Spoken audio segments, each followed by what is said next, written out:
Olá, senhoras e senhores, estamos aqui numa questão da FUVEST 93 que diz o seguinte. A lâmpada acima representa uma bateria, aliás, a figura acima representa uma bateria F, que está aqui. Então, bateria elétrica F. Uma lâmpada L, que está aqui. E um elemento C, que está aqui, cuja resistência depende da intensidade luminosa que nele incide. Tá? Aí, olha só que interessante. Quando incide luz no elemento C, a lâmpada L acende. Quando o L acende, aí o que vai acontecer? Então vamos lá. O que você pode concluir é o seguinte, ó. Esse elemento ele é sensível à luz, esse elemento C. Então quando bate luz aqui, você pode concluir que a resistência dele cai, tá? Porque a resistência dele cai, quer dizer que a resistência que vai encher o circuito diminui e, consequentemente, começa a passar uma corrente maior na lâmpada. Esse I aumenta. E esse I aumenta de tal forma que a lâmpada consegue acender, tá? Então, se você parar o fornecimento de luz, a resistência volta a aumentar, o I volta a cair e a lâmpada aqui não emite mais luz, tá bom? Então, que sim, partindo dessa lógica básica, à medida que a lâmpada L acende, eu entendo que vai vir mais luz da própria lâmpada realimentando esse circuito, fazendo com que essa corrente caia ainda mais e que a corrente aumente ainda mais. Logo, à medida que o tempo passa, você vai ter que a luz da lâmpada vai incidir sobre o elemento C, que vai deixar o circuito mais fácil de passar corrente, e essa lâmpada vai iluminar mais, tá? Então, eu entendo que a resistência elétrica de C diminui, tá?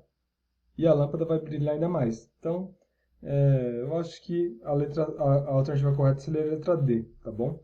Vamos ver as outras alternativas aqui para ver o que acontece, tá? A resistência elétrica de L mantém-se igual a de C? Não posso concluir nada.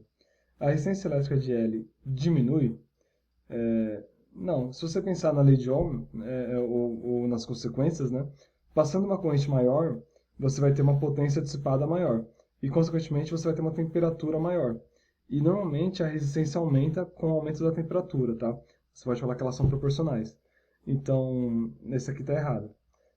E a letra E, ambas as resistências L e C diminuem. Falso, tá errado também, tá? Então, assim, a letra D, uma questão bem conceitual, bem bacana. E isso é interessante, tá? Porque é, esse comportamento, ele não é prático, tá?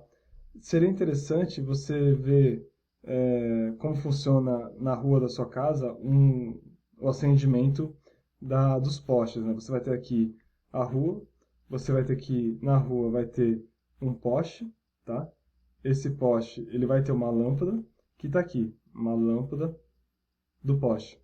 E esse poste, ele vai ter um sensor que ele vê o seguinte: à medida que começa a ter menos luz no sensor, começa a ficar escuro, né? O sensor liga a lâmpada, tá? Algo que pode acontecer é a luz da lâmpada interferir no sensor. E aí o sensor vai pensar, poxa, tá de dia ainda, vou desligar a lâmpada. E a lâmpada desliga. E à medida que a lâmpada desliga, o sensor vai ver que faltou luz, e aí ele manda ligar a lâmpada de novo. E aí fica um negócio meio que um pisca-pisca, né? E não é muito raro de você ver isso. Às vezes você vai estar na rua, você vai ver um poste piscando, apagando, piscando, apagando. E aí o que acontece isso é porque o sensor dele está recebendo a própria luz da lâmpada que ele acende, tá? Então esse é um exemplo um pouco mais prático desse circuito aqui, mas com comportamentos diferentes, né? É, e é isso, senhores e senhoras. Eu espero que você tenha entendido e gostado e vejo você aí nas próximas questões. Até mais.